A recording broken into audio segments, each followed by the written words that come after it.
Bonjour à tous, on se retrouve aujourd'hui dans mon jardin donc pour parler de l'intérêt de faire du renforcement musculaire quand on souffre d'une addiction. Et dans cette vidéo, je vais me concentrer surtout sur l'alcoolodépendance, mais dans d'autres vidéos, je parlerai des autres addictions. Donc par renforcement musculaire, j'entends bien sûr du travail soit au poids du corps à la maison, soit ça peut être aussi du travail avec charge en salle de musculation. Donc le premier point que je voudrais mettre en avant, c'est que le renforcement musculaire, ça va introduire une routine saine, probablement dans la vie du pratiquant. Quand on souffre d'une addiction, notamment une addiction à l'alcool, on a tendance à avoir un quotidien aussi qui est affecté, un quotidien qui peut être un peu désorganisé, l'alimentation, le sommeil, etc. Et vous allez devoir planifier, si vous faites du renforcement musculaire, des horaires pour vos séances, des horaires fixes. Donc ça c'est déjà un premier point, c'est que si vous faites 2 à 3 séances par semaine par exemple, ce jour-là, à cette heure-là, et que vous vous y tenez, eh bien vous introduisez des horaires fixes dans votre emploi du temps. D'autant plus que si vous voulez progresser, si vous avez par exemple un objectif qui serait de perdre du poids ou un objectif pour changer votre silhouette, eh bien vous n'allez pas pouvoir faire l'impasse sur l'alimentation, sur le sommeil, etc. Sur la régularité notamment. Donc quelque part un premier point qui en apporte plusieurs, c'est que la musculation, ça va probablement améliorer un certain nombre de paramètres qui sont importants dans votre rétablissement.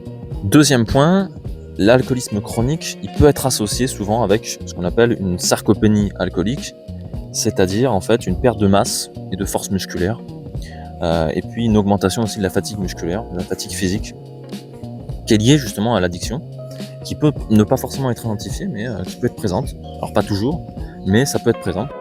Et donc, là, pas la peine forcément de donner beaucoup d'arguments. Vous savez que le renforcement musculaire, la musculation, ça permet justement de développer cette force, développer cette masse que vous avez pu perdre à cause de votre addiction. Et pour certains, pour les cas les plus difficiles, ça peut même vous rendre un peu d'autonomie fonctionnelle. Si certaines tâches simples sont devenues difficiles pour vous, comme par exemple se lever d'une chaise, monter les escaliers, porter certaines charges lourdes, ça peut donc améliorer aussi votre quotidien. Le troisième point, ça concerne l'équilibre, donc restaurer en fait les fonctions de l'équilibre, parce que certaines personnes alcoolodépendantes vont avoir des troubles de l'équilibre ou des neuropathies périphériques. Donc ça, c'est quand les nerfs sont endommagés.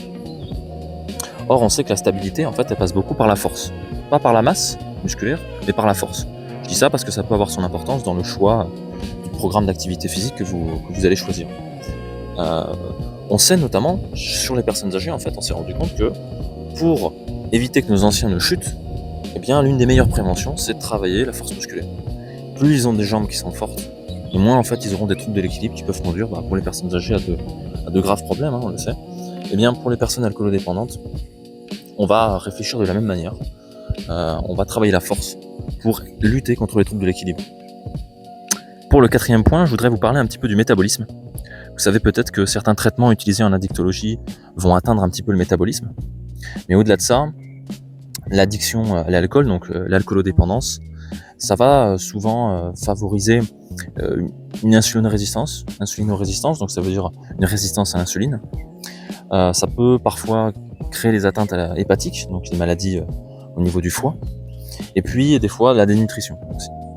Or, on sait que le renforcement musculaire, la musculation, eh bien, ça va non seulement améliorer la sensibilité à l'insuline, donc là on va dans le bon sens, mais ça va aussi vous permettre de mieux utiliser le glucose. Donc finalement, certains paramètres métaboliques peuvent être améliorés grâce à un renforcement musculaire. Donc ça, c'est à prendre en compte. Je pense que c'est plutôt un point fort à mettre en avant. Le cinquième point, c'est que une pratique adaptée, ça peut contribuer à une régulation des rythmes. Ça va vous créer en fait une fatigue physique utile, et donc ça va améliorer la qualité de votre sommeil. Je sais que pour beaucoup d'entre vous, c'est un point qui compte peut-être plus que tout le reste.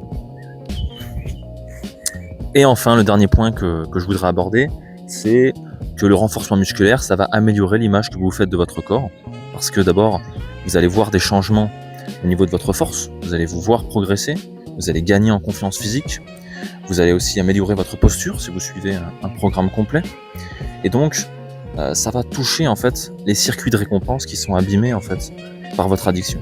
Donc là, c'est vraiment le cœur du combat. D'autant plus que contrairement à d'autres AP, d'autres activités physiques, la musculation, ça va apporter des changements qui sont visibles. C'est-à-dire que la progression, elle est assez facilement mesurable, même si la progression parfois elle est lente, ça il faut pas le cacher. C'est une progression qui est assez facilement mesurable, et donc ça bon, c'est appréciable. Sachez qu'un bon programme de musculation, dans d'autres activités physiques ça peut être différent, mais sachez qu'un bon programme de musculation, c'est toujours un programme qui est individualisé. Donc je ne peux pas vous donner un programme tout fait, une démarche à suivre, etc. Je vous conseille soit de vous diriger vers un coach près de chez vous, dans une salle de musculation, soit de vous renseigner, d'expérimenter, de vous tromper aussi. Et puis, je crois que tous les pratiquants de musculation passent par des erreurs et puis ils évoluent. L'important, c'est de se rappeler que tout ce qui va vous créer des douleurs au niveau des articulations, ça doit vous questionner en tout cas sur la manière dont vous y prenez. Mais à partir du moment où vous n'avez pas de douleur, vous pouvez pratiquer, vous pouvez vous tromper. Le plus important, c'est de faire avec un maximum de régularité.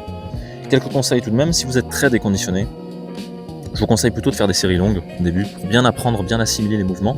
Donc là, vous allez surtout travailler l'endurance musculaire. Vous pouvez faire entre 12 et 20 répétitions avec plusieurs séries d'exercices.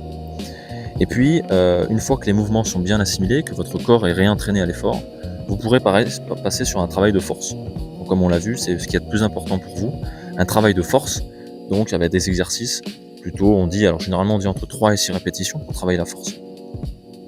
Mais ce sera avec un poids qui sera plus lourd. Donc c'est la raison pour laquelle c'est important d'abord de bien avoir assimilé les mouvements en ayant travaillé votre endurance fonctionnelle. Si vous décidez de faire du 4x10, donc 4 séries à chaque fois pour chaque exercice, 4 séries de 10 répétitions, c'est très bien aussi, c'est un bon compromis. Et puis ça vous permettra dans tous les cas de progresser, de gagner en masse musculaire. Le plus important, encore une fois, c'est d'agir, c'est de faire. Parce que quand on cherche décidément à optimiser l'efficacité maximum dans chaque exercice, d'apprendre le mouvement de la meilleure des manières, on a tendance en fait à trop réfléchir et à moins faire. Donc la meilleure règle, c'est toujours de se concentrer sur la douleur qu'on a. À partir du moment où c'est plus une douleur musculaire, mais c'est une douleur au niveau des articulations, eh bien il faut se questionner. Mais tant que on a pas mal, tant qu'on peut agir avec régularité, je pense qu'on est sur la bonne direction. On se retrouve ici à l'intérieur, juste pour vous dire que la vidéo là, elle a été filmée avec le téléphone dans la main, donc pas en format paysage avec le trépied. Et je pense que je réitérerai pas l'expérience parce qu'à mon avis, le rendu sur YouTube sera pas terrible. Mais on se retrouve la prochaine fois pour une autre vidéo. Donc si celle-ci vous a plu, je vous invite à vous abonner. Et je vous dis à la prochaine. Ciao.